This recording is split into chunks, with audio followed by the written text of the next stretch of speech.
love the internet, but sometimes it's a liar.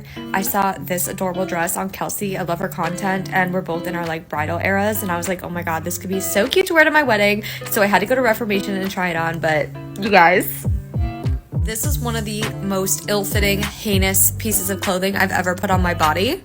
And it also reminded me of the bubble skirts that I used to wear from Limited too. So it was like a little nostalgic. And I also thought, ooh, a drop waist could be like a cute moment for my wedding.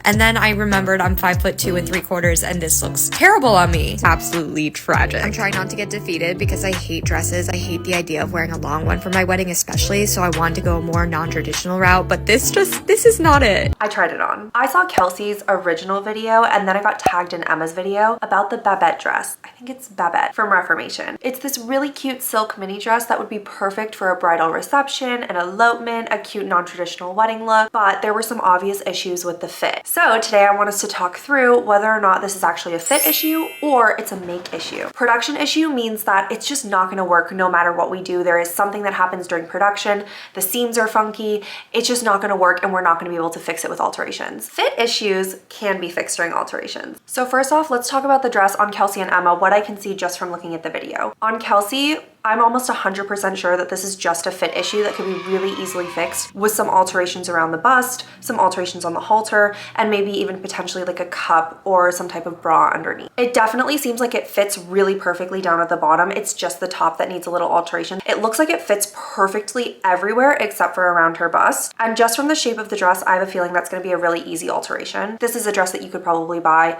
alter, and it would be perfect. Same thing for Emma. I have a feeling that she could go a size down. If she doesn't want to go a size down, I actually do think that this could be easily fixed again during alterations, but she'll need to bring it in around the waist and the bust. And it also is sitting very low on her, and you can just shorten the halter so that it doesn't sit as low. The only thing about altering a halter is that if it's thinner at the top than it is at the bottom, you're also going to have to deal with like shaving it down to the point where it looks the width that you want it to look. Not impossible, not super difficult, but just another thing you're going to have to deal with during alterations. Both Kelsey and Emma actually look really beautiful in this dress. It just looks like it's too big up top. I have a feeling that this dress caters to someone with a larger bust. And when I went to go try it on, I feel like I was right. I have to say, it's a really cute mini. I really liked it, but the fit was not perfect. I tried on a 4. They didn't actually have a 2 in stock, so I couldn't go down a size. I actually don't think I would have wanted to go down a size. I think the 4 fit pretty well around my bust. I think the 2 would have been way too small on me, but the 4 was way too big in my waist area. I'm a little bit taller. I have a really long torso, so that halter was hitting me in the perfect spot. The bust was a little loose, but I probably wouldn't have tightened it in the bust during alterations. I would have tightened it at the waist, because when you bring it at the waist, it's naturally going to bring in at the bust as well. And I feel like if I had done both the bust and the waist, it just would have been too tight. And of course, I don't travel anywhere without my handy dandy clamps, so I clamped it. I did one big clamp around the waist and it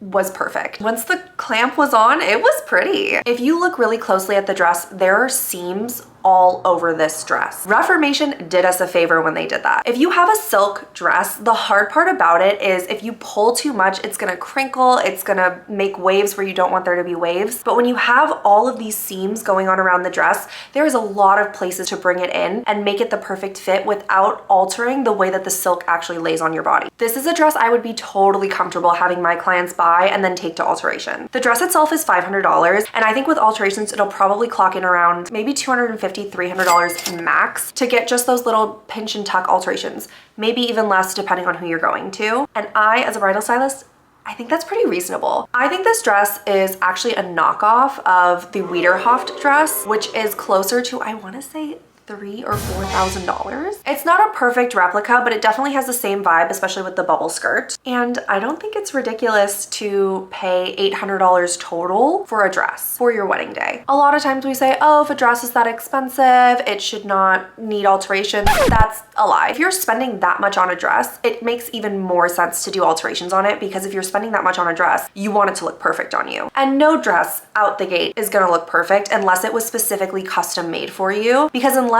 you happen to be the exact size, shape, proportions as the fit model, the designer has no way of making it perfect for every single person on this planet. All wedding dresses are gonna need alterations, and I think $800 all in for your wedding dress that you're gonna remember for the rest of your life is not that bad. One thing I did not love about this dress is that the buttons are hidden. It just makes it kind of hard to button. I could do it myself. It took me a minute. I do like that it makes it look a little bit cleaner. I see what they were doing with the design. That's more of a personal preference thing. During alterations, this is another thing that you could definitely have the button go straight through if it doesn't bother you, but I do like that they closed it off. That option is there for brides who want that cleaner, seamless look. And as for the actual poofiness of the bubble, I liked how poofy it was, but I think some people might want a poofier look. And if you want that, you can always have a seamstress add in some crinoline or even some wiring to really give it that full look. Emma, Kelsey, you both are so beautiful. If you decide to go with this dress, I think it'll look perfect after a little round of alterations. And I think it's perfectly reasonable to spend that much on the dress and alterations for something as special as your wedding day. But if you're still feeling like it's not the one for you, let me know and I will definitely come up with alternate suggestions for you.